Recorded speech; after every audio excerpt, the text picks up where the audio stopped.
Lectura del Santo Evangelio según San Juan. Gloria a ti, Señor.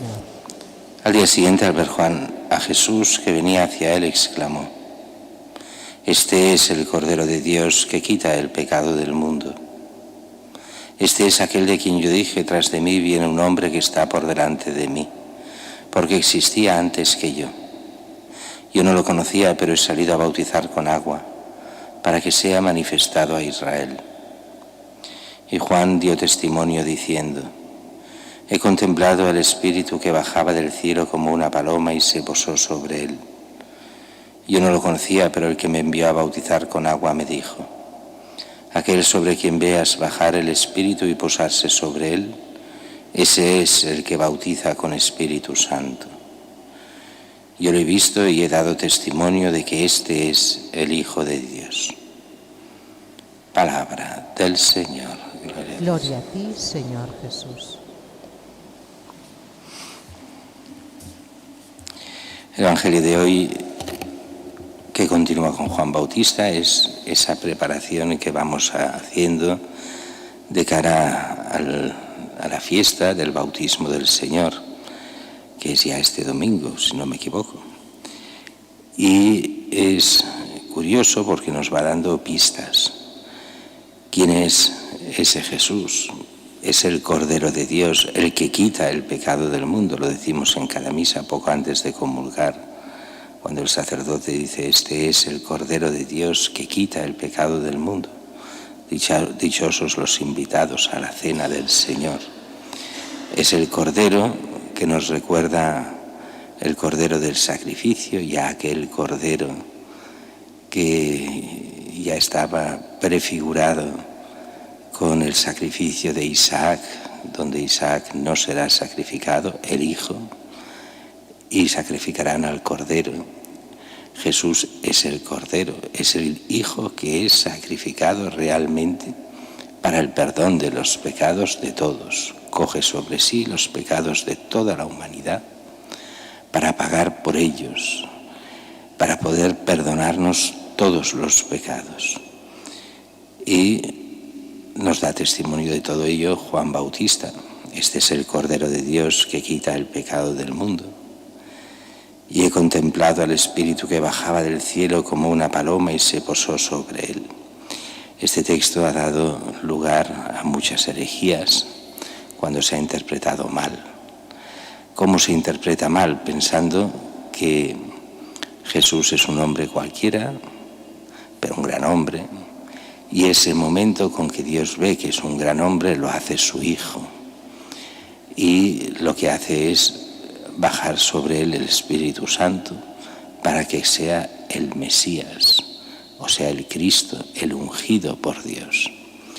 Esa herejía que muchos todavía tienen, que es una de las herejías clásicas, y que no es así. Este es el momento en que es presentado, es otra, lo que llamamos una epifanía, una manifestación de quién es Cristo, no un momento en que se hace a Cristo.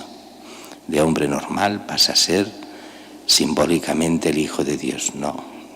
Por la encarnación es el Hijo de Dios, Dios hecho hombre, pero manifestado al pueblo por medio de Juan Bautista, con ese nombre que será Cristo, el ungido, que han visto cómo baja sobre él el Espíritu Santo, pero que ya estaba en perfecta unión la Trinidad, el Padre, el Hijo y el Espíritu Santo. Yo lo he visto, doy testimonio de que este es el Hijo de Dios. Cristo, el único Hijo de Dios, y nosotros hijos de Dios por adopción. Por desgracia, últimamente se ha puesto muy de moda decir: todos somos hijos de Dios. En el sentido de la creación, se podría decir, todos por creación somos creados por Dios, y en ese sentido, solo en ese sentido, hijos de Dios.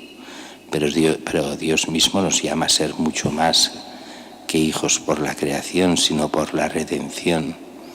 Así, el mismo Juan insistirá muchas veces: Jesús es el único Hijo, y nosotros lo somos por adopción cuando aceptamos a Cristo y aceptamos la gracia.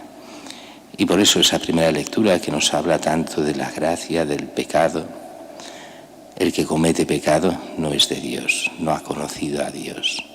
Y aquí hay un problema que se nos pone muchas veces, y lo explicará muy bien Santo Tomás, cuando nos advierte que dice San Juan que no podemos cometer pecado. ¿De qué pecado habla? Habla del pecado mortal, del pecado grave.